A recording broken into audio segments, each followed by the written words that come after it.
Hello, everyone. It's Dr. Domingo. I hope you are doing well today on this Saturday. Thanks for joining me on this Collaborate session. And one of the things that I want to do, just like the last session, is offer a chance after this presentation for you to ask questions of the class, of the program, and any kind of questions related to leadership. Love to chat with you. If you're not able to join, um, us at this session. That's why this recording is being made. So thank you once again for listening to the recording.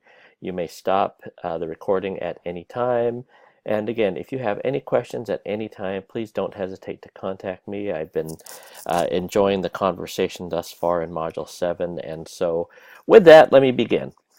So we are talking about the class so far. So what I want to do is just give a quick review. Again, this presentation is only going to last a few minutes, but a quick review of the class so far, and then specifically talk about the paper that's going to be due this Sunday. It's paper number 2.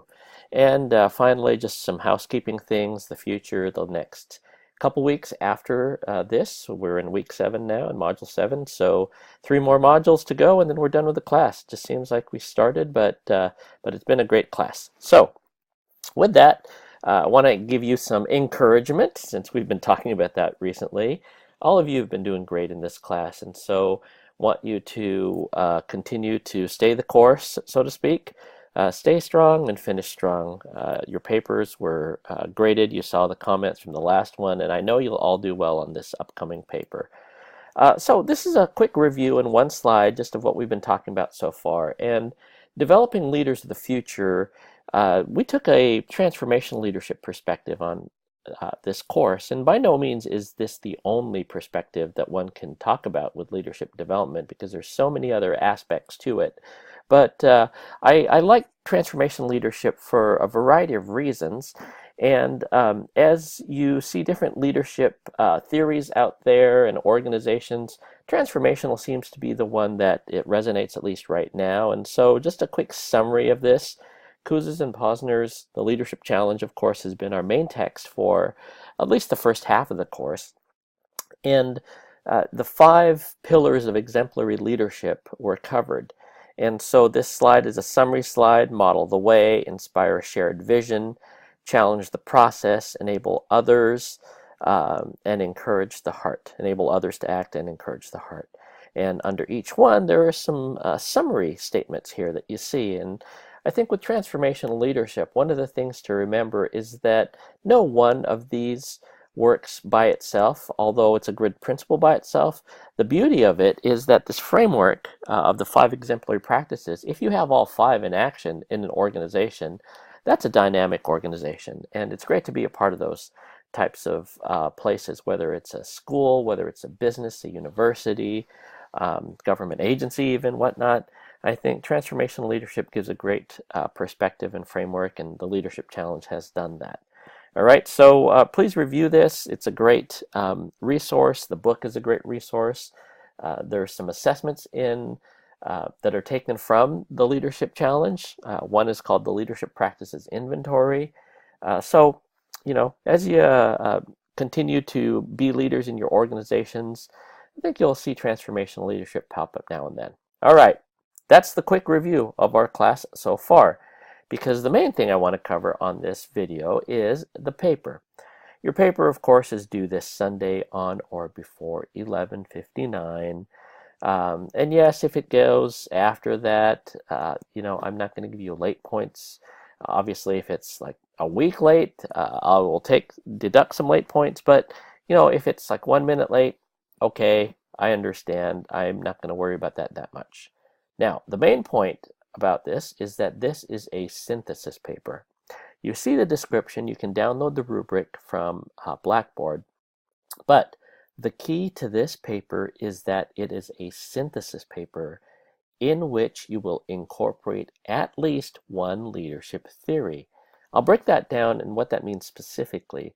But in thinking of synthesis in writing, I think one of you shared on the discussion question and answer an idea of the synthesis paper. And yes, it is very similar, but the focus is different. The point and purpose of the paper in synthesis is different. So in synthesis writing, you're going to talk about maybe one theory, two theories, three, combine them to create a new idea. And one tip and key to synthesis writing is thinking about how do the theories, how do these ideas overlap? Where are there commonalities and where are there differences? So comparing, contrasting, but then when you're combining them, which elements of a theory combine to create this new theory? And what happens when you combine those ideas together in application for leadership development? And that's the key. Of course, I want you to remember APA, which means cover page, an abstract, and references. Now, some of you on the last paper wrote the abstract and it was more descriptive, talking about what I'm going to talk about or what the paper will cover. Well, that's great, but that's not necessarily an abstract. I shared a resource with some of you in terms of a university in abstract writing, and so there's different types of abstracts, but the point of an abstract is as you get to your dissertation especially, an abstract is going to be something that summarizes, that previews and summarizes the paper. So be sure to include any pertinent facts if there are important points that you wanted to make in the paper. The abstract covers that as well. All right. Those are all the mechanics, housekeeping things, but we'll get into the specifics of the paper here in a bit. But you could think of the paper as part of a leadership plan, and this graphic here shows a leadership and development plan. Now, paper number 3, which is going to be due at the end of week 10, module 10, in a couple weeks, this is really describing that paper, but you could think of this paper that you're going to turn in this Sunday as part 1, developing the plan. You want to define your mission, your vision, and setting your goals. That's really the focus of this paper. The focus of the next paper is more of translating the plan, executing, operating, how do you monitor the plan. So when we talk about a strategic plan or a plan for leadership development, specifically on paper number 3, you could think of this first paper as the first part of that. Now, I don't want you to copy this paper onto your next paper, but I do want you to talk about ideas and vision for leadership development, and that's the focus. So you're really communicating your intent, your vision, your purpose for leadership development, okay?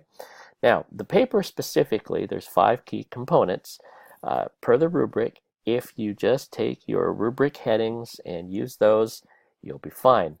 Now, there's an introduction and conclusion, of course, and remember abstract, cover page, and references. The substantive parts of your paper, there's going to be 3 of them. The first is going to be what's the current state of leadership development.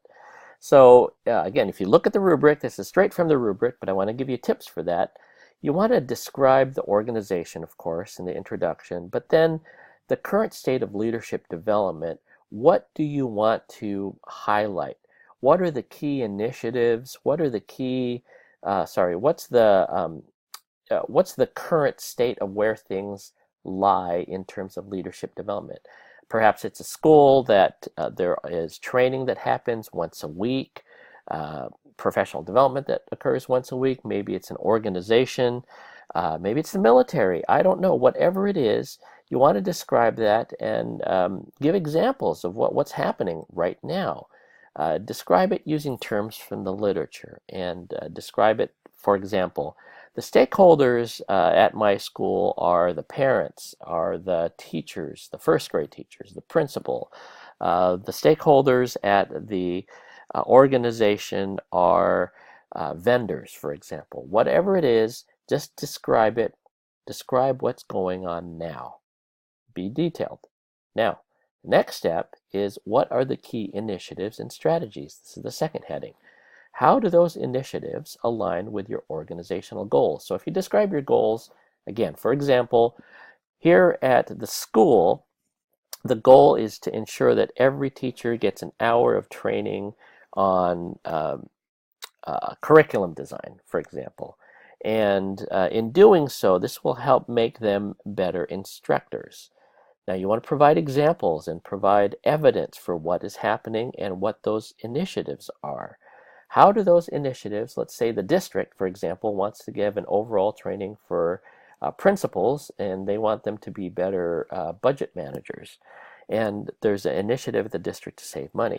How do those overall initiatives uh, inform the specific actions and things that are happening and strategies at the organization? This is important because you have to define the big context of the organization and then define what the specific tactics and parts and actions are at the different units, with the people, etc. Okay? Now, most important part of the paper is this, the vision for the future. The third part here is you want to make a clear argument for leadership development. In other words, here's the vision for the organization, or sorry, in other words, here's what's happening. Here's what the vision is for the organization, and so therefore we need to do this. You're basically filling a gap. Okay, there's a leadership gap happening, and the key, because this is a synthesis paper, you want to incorporate one or more leadership theories. Now, what does that mean? You are going to synthesize a couple of theories, whether that's transformation leadership, whether that's leader-member exchange, whether that's behavioral perspectives, trait theories, whether that's adaptive leadership. You want to be able to incorporate different ideas for leadership in your vision for the future for this organization. Let me give you an example. In leader-member exchange, if you remember that approach to leadership, there's the in group, there's the out group, and the key to leader-member exchange is that leadership is built on building initiatives or taking actions with a certain select group, the in group. Select's a bad word. An in group, and then there's an out group. Leader focuses his or her time on an in group, focusing on relationships based on where they are in the organization, that kind of thing. How does that impact, for example, transformational leadership? Well, in transformational leadership, modeling the way for the in-group is a strategy. So if you want to work with the in-group on budgeting and you're a principal and you're helping your assistant principals learn budgeting, you are modeling the way for that. So it's a lot more simple than what we make it, but you're synthesizing two different theories. So you are integrating transformational leadership and leader-member exchange, for example. Okay? That's what we're talking about. That's synthesis. And be sure to address diverse perspectives, meaning if there are different perspectives on leadership, how are you going to address those? What does it mean? What if you had people who were resistors or resistant to change, and how are you going to implement change using a trait approach, for example? I don't know how that would work, but however you would do it, maybe it's an adaptive leadership approach, and learning to think beyond what's going on now and seeing something from a different framework. Whatever the theory is, I think what will be helpful on this paper is, if you want to refer back to your Nordhaus book, your Leadership Theory and Practice, 7th edition book that all of you used in LDRD 606 or 605, I think that's a great time to bring that back. So those are the tips for your paper. It is a synthesis paper. You're going to incorporate one or more leadership theories. Yes, synthesis and writing is going to be similar to other assignments, but the main focus is you are going to talk about the vision for leadership development at this organization. That's it. Now, I wanted to end with just kind of how we're thinking about leadership in general. And in this class, really the base of it is leading yourself. Thinking about how do you lead yourself, taking a leadership development assessment for you. As you know about yourself, you are going to take that information of how you approach people and apply it toward how do you lead others. Leading others is your vision for leadership development. And then finally, as you lead others, you lead organizations, because you are going from the self to a small group of others to the organization. So everything builds upon who you are as a leader and what's your leadership framework. That's the purpose. Now, I love this quote from Jack Welch. Jack Welch was the former CEO of GE, and he said this: "Before you are a leader, success is all about growing yourself. When you become a leader," and I would add, as you are leaders in your organizations, success is all about growing others. That's what leadership development is. And so, with that, I want to say thanks. Thank you. And I look forward to reading your papers. I'll get those graded by the end of next week. And again, if you have any questions whatsoever, don't hesitate to contact me. I've loved this class so far in terms of just the discussion we've had. There's so many great ideas that you've shared back and forth through our discussion posts and in your papers. I'm just appreciative of you all as leaders. I think it's great to see some neat things happening in the world because of your leadership. So thank you. Don't hesitate to contact me once again, and I will see you all online.